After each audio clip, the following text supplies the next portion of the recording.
Hello everyone, welcome to Chemquist. क्या हाल है? उम्मीद करता हूँ सब फिट होंगे, एनर्जेटिक होंगे। एक नई वीडियो, एक न्यू कंसेप्ट में आपके सामने हाजिर हैं। इससे पिछली वीडियोस में हमने वैलेंशियल इलेक्ट्रॉन प्योर रिपल्शन थ्योरी के बारे में पढ़ा था। बाद में हमने रेजोनेंस से रिलेटेड बातें की थी। वैलेंशियल इलेक्ट्रॉन प्योर रिपल्शन थ्योरी को हमने काफी डिटेल में पढ़ा था, लेकिन वहां पर एक लिमिटेशन था कि it can not explain the sharing of valence electron. मतलब क्या है कि वैलेंस असल में जो इलेक्ट्रॉन्स है वो एक एटम शेयर करता है, जिसकी वजह से एक बॉन्ड बनता है। तो वैलेंशियल इलेक्ट्रॉन प्योर रिपल्शन थ्योरी के बारे में कोई इंफॉर्मेशन नहीं दे रहा था। उसके बाद कुछ साइंटिस्ट थे, उन्होंने एक न्यू थ्योरी पेश की जिसको कहते हैं वैलेंस बाउंड थ्योरी। ठीक है जी, जो वैलेंस इलेक्ट्रॉन है वो किस तरह बॉन्ड में हिस्सा लेते हैं, किस तरह अपने इलेक्ट्रॉन को शेयर करते हैं दूसरे एटम के साथ और किस तरह एक बॉन्ड बनते हैं। तो आज हम पढ़ेंगे वैलेंशियल थ्योरी वैलेंस बाउंड थ्योरी से रिलेटेड। ठीक है, इसकी हिस्ट्री पढ़ेंगे, इसके बाद पर्पस पढ़ेंगे, पोस्टुलेट पढ़ेंगे एंड एप्लीकेशन इंशाल्लाह नेक्स्ट वीडियो में पढ़ेंगे। तो दो साइंटिस्ट थे, हिस्ट्री में पढ़ते हैं कि दो साइंटिस्ट थे, एक के नाम था हिटलर एंड एक था लंदन। हिटलर एंड लंदन ने 1927 में first time valence bound theory से रिलेटेड कहा एंड हाइड्रोजन मॉलिक्यूल को एक्सप्लेन किया था। इन दोनों साइंटिस्ट ने यही वैलेंस बाउंड थ्योरी प्रपोज की थी एंड हाइड्रोजन एटम से रिलेटेड बातें की थी कि हाइड्रोजन मॉलिक्यूल से रिलेटेड बातें की थी कि दो हाइड्रोजन एटम के दरमियान किस तरह एक बॉन्ड बनता है, किस तरह वो इलेक्ट्रॉन शेयर करते हैं। फिर 1927 में दो साइंटिस्ट थे, एक था स्लेटर एंड एक था पॉलिन। ये दो साइंटिस्ट थे जिन्होंने इसी वैलेंस बाउंड थ्योरी को मॉडिफाई किया। ठीक है जी, एंड और एक्सप्लेन किया जितने भी मॉलिक्यूल्स थे एंड कोवेलेंट बॉन्ड का एक न्यू कांसेप्ट सामने आया। ठीक है जी, इस थ्योरी का पर्पस क्या है? पर्पस क्या है, ये क्या एक्सप्लेन करता है? ठीक है जी, तो हम कहते हैं कि it gives information about covalent bond, about sharing of electron, valence electron. ठीक है जी, it gives information about sharing of valence electron के वैलेंस इलेक्ट्रॉन किस तरह शेयर होते हैं, तो एटम के दरमियान किस तरह एक कोवेलेंट बॉन्ड बनता है। यहां पे देखिए कि it gives information about covalent bond, formation of covalent bond के किस तरह एक कोवेलेंट बॉन्ड बनता है। एक है कि it gives information about strength of covalent bond, strength of covalent bond के कोवेलेंट बॉन्ड कितना मजबूत होगा। क्लियर? इस थ्योरी का मेन पर्पस क्या है? शेयरिंग ऑफ वैलेंस इलेक्ट्रॉन, जिससे कोवेलेंट बॉन्ड बनता है एंड कोवेलेंट बॉन्ड के स्ट्रेंथ जो है वो भी ये थ्योरी एक्सप्लेन करता है। इस थ्योरी के जो पोस्टुलेट है, जो मैंने पहले से 2-3 लिखे हैं ताकि टाइम जो है उसको मैनेज कर सके। फर्स्ट नंबर पोस्टुलेट में लिखा है, ए covalent bond is formed by the overlapping of half filled atomic orbital between two atoms, देखिए फर्स्ट नंबर पोस्टुलेट को एक्सप्लेन करते हैं, जिसमें लिखा है कि कोवेलेंट बॉन्ड बनता है किस चीज से बनता है? ओवरलैपिंग से, हाफ फिल्ड एटॉमिक ऑर्बिटल के ओवरलैपिंग से। अब एटॉमिक ऑर्बिटल तो हम जानते हैं, देखिए हमने पढ़ा है ना कि जो s,p,d,f हमारे पास क्या है, ये हमारे पास सबशेल है। अब इस p के अंदर भी हम कहते हैं कि px है, py है, pz है। इसी तरह d के अंदर dxy, dyz, dzx, dx square, y square, dz square, ये इसके अंदर ऑर्बिटल्स है। यानी px, py एंड pz क्या है? एटॉमिक ऑर्बिटल्स है। ठीक है, एक एटम के ऑर्बिटल्स है। इसके अंदर मैक्सिमम, याद रखिए, एक orbital can accommodate maximum 2 electron. ये बात आपने याद रखनी है कि एक इलेक्ट्रॉन मैक्सिमम एक ऑर्बिटल मैक्सिमम 2 इलेक्ट्रॉन एकोमोडेट कर सकता है। इसी तरह ये है, ये भी 2 इलेक्ट्रॉन एकोमोडेट करता है। इसी तरह pz है, ये भी 2 इलेक्ट्रॉन एकोमोडेट करता है। मैक्सिमम px, py, pz जितने भी एटॉमिक ऑर्बिटल है उसमें मैक्सिमम 2 ही इलेक्ट्रॉन आ सकते हैं। ये px py pz तीन एटॉमिक ऑर्बिटल है, इसमें मैक्सिमम 2 इलेक्ट्रॉन आ सकते हैं, इसमें मैक्सिमम 2 इलेक्ट्रॉन आ सकते हैं, इसमें मैक्सिमम 2 इलेक्ट्रॉन आ सकते हैं। ये याद रखना है कि जो भी एटॉमिक ऑर्बिटल है, एटॉमिक ऑर्बिटल के अकोमोडेट मैक्सिमम 2 इलेक्ट्रॉन, 2 से ज्यादा नहीं आ सकते, अलबत्ता कम आ सकते, 1 इलेक्ट्रॉन या 0 आएगा। अगर यहाँ पर फॉर एग्जांपल मेरे पास px है और उसमें 1 इलेक्ट्रॉन है, तो उसको हम क्या कहते हैं? इसको हम कहते हैं हाफ फिल्ड। इसको हम क्या कहते हैं? हाफ फिल्ड कहते हैं, क्योंकि मैक्सिमम 2 आ सकते हैं, 2 का क्या है? हाफ क्या है? 1 है, तो इसको हम हाफ फिल्ड एटॉमिक ऑर्बिटल कहते हैं। या इसके अलावा इसको हम कहते हैं पार्शियली फिल्ड एटॉमिक ऑर्बिटल, या पार्शियली बी कहते हैं, पार्शियली फिल्ड एटॉमिक ऑर्बिटल इसको कह सकते हैं। ठीक है, अगर px में कोई भी इलेक्ट्रॉन नहीं है, मतलब एक एटॉमिक ऑर्बिटल में उसमें कोई भी इलेक्ट्रॉन नहीं, तो इसको हम क्या कहते हैं? Empty orbital. ठीक है जी, इसको हम क्या कहेंगे कि ये ऑर्बिटल क्या है? इसमें इलेक्ट्रॉन भी नहीं, इलेक्ट्रॉन है ही नहीं, ये क्या है? एम्प्टी ऑर्बिटल है। तो मतलब हाफ फिल्ड एटॉमिक ऑर्बिटल से मुराद क्या है? कि वो ऑर्बिटल जिसमें सिर्फ एक ही इलेक्ट्रॉन हो, उस वाले ऑर्बिटल को हम क्या कहते हैं?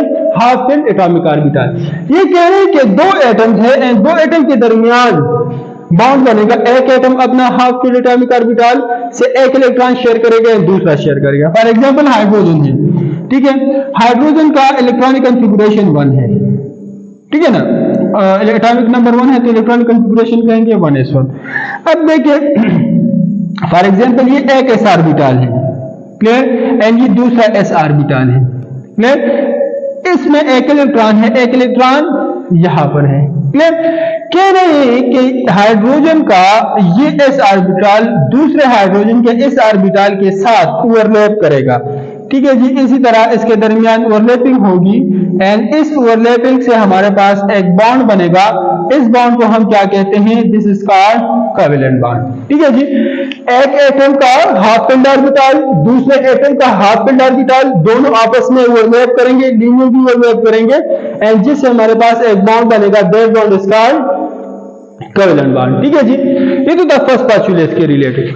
फर्स्ट पोस्टुलेट में यही है। सेकंड में कह रहे हैं कि अगर 2 हाफ फिल्ड ऑर्बिटल आपस में ओवरलैप कर रहे हैं, अगर 2 हाफ फिल्ड ऑर्बिटल आपस में ओवरलैप कर रहे हैं, for example hydrogen and hydrogen है, इसके दरमियान जिस तरह मैंने एग्जांपल दिया, देखिए इन दोनों के दरमियान एक 1s1 एंड 1s1 एक ऑर्बिटल आपस में ओवरलैप हो रहा है, तो यहां पर क्या है? एक सिंगल बॉन्ड बन रहा है, क्लियर। अगर 2 half filled atomic orbital overlap करते हैं तो सिंगल बॉन्ड बनेगा। अगर 2 से ज्यादा ओवरलैप करेंगे, मतलब 4 ओवरलैप करते हैं, 6 ओवरलैप करते हैं, तो इससे मल्टीपल बॉन्ड बनेंगे। फॉर एग्जांपल अगर हम ऑक्सीजन की तरफ जाते हैं, तो ऑक्सीजन को देखें, 2 ऑक्सीजन एटम के दरमियान डबल बॉन्ड है, क्लियर। ये डबल बॉन्ड क्यों है? देखिए, अगर हम इस ऑक्सीजन के इलेक्ट्रॉनिक कॉन्फ़िगरेशन को देखें, तो हम लिखेंगे कि लास्ट फाइनल जो है वो है 2s2 2px2 2py1 and 2pz1, clear. अब यहां पर देखिए कितने इस ऑक्सीजन के साथ 2 हाफ फिल्ड एटॉमिक ऑर्बिटल है, यहां पर भी 2y1 एंड 2pz1 होगा, यहां पर भी 2 हाफ फिल्ड एटॉमिक ऑर्बिटल है। तो देखिए यहां पर ये y ऑर्बिटल या z ऑर्बिटल आपस में ओवरलैप करते हैं, जिससे एक बॉन्ड बनता है, क्लियर। एंड ये दूसरा pz जो है वो साइड वाइज से, जिसको हम बनाना बॉन्ड, जिसको हम पाई बॉन्ड कहते हैं, वहां से ओवरलैप करेगा, जिससे सेकंड बॉन्ड बनेगा, ठीक है जी। इसी तरह अगर आप नाइट्रोजन का ले लें, नाइट्रोजन को N2, तो नाइट्रोजन के दरमियान ट्रिपल बॉन्ड है, क्लियर। इसका अगर आप इलेक्ट्रॉनिक कॉन्फ़िगरेशन करें तो आएगा 2s2 2px1 2py1 and 2pz1, मतलब यहां पर आप देखिए 3 एटॉमिक ऑर्बिटल क्या है? हाफ फिल्ड है। अच्छा, तो कहने का मतलब यह है कि अगर एक एटम का और दूसरे एटम का एक ऑर्बिटल अगर ओवरलैप करेगा तो एक बॉन्ड बनेगा। अगर 2 ऑर्बिटल ओवरलैप करेंगे तो 2 बॉन्ड बनेंगे। अगर 3 ऑर्बिटल ओवरलैप करेंगे तो 3 बॉन्ड बनेंगे, ठीक है। 2 एटम के दरमियान मैक्सिमम 3 बॉन्ड बन सकते, इससे ज्यादा नहीं बन सकते। अच्छा जी, ये तो था second number overlap. Third number की तरफ आती है, the overlapping of orbital must have opposite spin. Third number important है। हम एक प्रिंसिपल पढ़ते हैं, Pauli exclusion principle. Pauli exclusion principle कहता है, देखिए 2 इलेक्ट्रॉन्स हैं, इलेक्ट्रॉन पे क्या कौन सा चार्ज है? नेगेटिव। इस इलेक्ट्रॉन पे क्या है? नेगेटिव। ये एक दूसरे के करीब आएगा तो एक दूसरे को क्या करेगा? रिपेल करेगा कि नहीं? देखिए जब भी बॉन्ड बनता है तो बॉन्ड में मैक्सिमम 2 इलेक्ट्रॉन होते हैं। ये 2 इलेक्ट्रॉन एक दूसरे के करीब आते हैं। क्या ये 2 इलेक्ट्रॉन एक दूसरे को रिपेल नहीं करते? होना तो चाहिए कि दूसरे को रिपेल करें। क्यों? इसकी वजह से अट्रैक्शन पॉसिबल है। ठीक है जी। तो बात ये है, पॉली एक्सक्लूजन प्रिंसिपल कहता है कि एक इलेक्ट्रॉन जब क्लॉकवाइज रोटेट कर रहा है तो दूसरा इलेक्ट्रॉन एंटी क्लॉकवाइज रोटेट करेगा। एक इलेक्ट्रॉन क्लॉकवाइज है तो दूसरा एंटी क्लॉकवाइज है। एक +1/2 है तो दूसरा -1/2 होगा, जो एक दूसरे के इफेक्ट को कैंसिल करता है, ठीक है जी। जिसकी वजह से नेट चार्ज हमारे पास क्या होता है? 0। आइए हाइड्रोजन मॉलिक्यूल जिस तरह मैंने पहले ड्रा किया, अगर आपने ध्यान दिया हो तो मैंने एक इलेक्ट्रॉन को इस तरह ड्रा किया था, एक को इस तरह। मतलब एक जो है क्लॉकवाइज रोटेट कर रहा है, दूसरा एंटी क्लॉकवाइज रोटेट कर रहा है। ठीक है जी। मतलब जो भी इलेक्ट्रॉन यहां पर है शेयर हुए हैं, तो एक ऑर्बिटल में जो इलेक्ट्रॉन है वो क्लॉकवाइज रोटेट करेगा एंड दूसरे ऑर्बिटल में जो इलेक्ट्रॉन है वो एंटी क्लॉकवाइज रोटेट करेगा। मतलब दोनों का स्पिन जो है वो क्या होगा? अपोजिट होगा। तभी हमारे पास जो बॉन्ड बनेगा वो स्टेबल बॉन्ड बनेगा। ठीक है जी। इसके बाद 4th नंबर पोस्टुलेट में है कि अगर हमारे पास जो बॉन्ड बनता है वो electron, that electron is responsible for repulsion. ठीक है जी। जो शेयर्ड इलेक्ट्रॉन है, shared electron must be responsible for repulsion. ठीक है जी। जिस तरह वैलेंशियल इलेक्ट्रॉन की रिपल्शन थ्योरी में आप पढ़ते हैं ना, that is responsible for the repulsion. ठीक है। रिपल्शन के लिए क्या है? रिस्पॉन्सिबल है।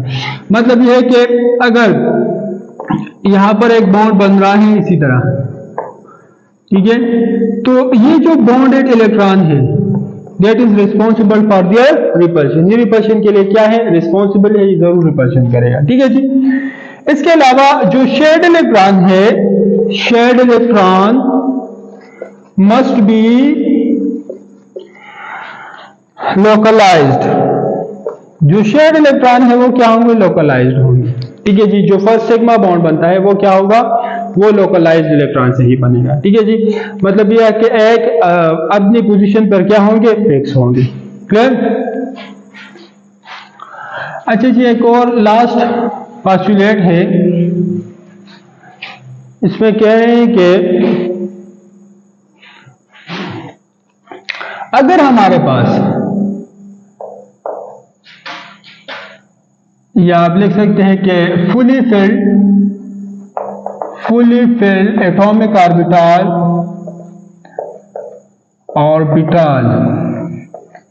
Can not form covalent bond. मतलब वो कोवेलेंट बॉन्ड नहीं बना सकता। जो फुली फिल्ड एटॉमिक ऑर्बिटल है वो कोवेलेंट बॉन्ड नहीं बना सकता। कोऑर्डिनेट कोवेलेंट बॉन्ड बना सकता है। ठीक है जी। वो कोवेलेंट बॉन्ड का एक अलग टाइप है, लेकिन कोवेलेंट बॉन्ड डायरेक्टली नहीं बना सकता। क्लियर?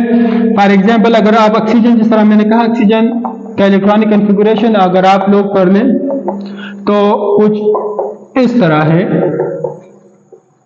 यहां पर देखिए ये 2 इलेक्ट्रॉन, ये 2 इलेक्ट्रॉन। जब यहां पर हाइब्रिडाइजेशन होती है तो हम कहते हैं कि इसमें ये 2 फुली फिल्ड होते हैं, यहाँ पर 2 इलेक्ट्रॉन होते हैं और इस 2 में एक इलेक्ट्रॉन होता है। ठीक है जी। तो ये 2 क्या है? ये वाला ऑर्बिटल, ये फुली फिल्ड ऑर्बिटल है। ये वाला क्या है? फुली फिल्ड ऑर्बिटल है। ये हाफ फिल्ड है, ये हाफ फिल्ड है। तो फुली फिल्ड ऑर्बिटल देखिए ऑक्सीजन के दरमियान डबल बॉन्ड है और 2 बॉन्ड किस वजह से? एक इस ऑर्बिटल की वजह से, एक इस ऑर्बिटल की वजह से। ठीक है जी। ये दोनों जो है यहाँ पर in the form of lone pair होते हैं। ठीक है। तो कह रहे हैं कि जो फुली फिल्ड एटॉमिक ऑर्बिटल है, फुली फिल्ड एटॉमिक ऑर्बिटल जो है वो बॉन्ड में हिस्सा नहीं लेता। ठीक है जी। कोवेलेंट बॉन्ड के फिर फर्दर टाइप्स है, 2 टाइप्स है। को हम कहते हैं कि सिग्मा बॉन्ड है, दूसरा हमारे पास क्या है? पाई बॉन्ड है। सिग्मा बॉन्ड किस तरह बनता है? पाई बॉन्ड किस तरह बनता है? इन दोनों में स्ट्रॉन्गेस्ट बॉन्ड कौन सा है और क्यों स्ट्रॉन्गेस्ट है? वीकर कौन सा है? क्यों वीकर है? विद रीजन इंशाल्लाह हम नेक्स्ट लेक्चर में इसके बारे में पढ़ेंगे। इस लेक्चर में अगर आपको कोई भी मसला हो तो आप कमेंट सेक्शन में जरूर बताएं, अदरवाइज मिलेंगे इंशाल्लाह नेक्स्ट वीडियो में नेक्स्ट कंसेप्ट के साथ। तब तक के लिए इजाजत दीजिए, अपना ढेर सारा ख्याल रखिए। अल्लाह हाफिज। Thank you very much.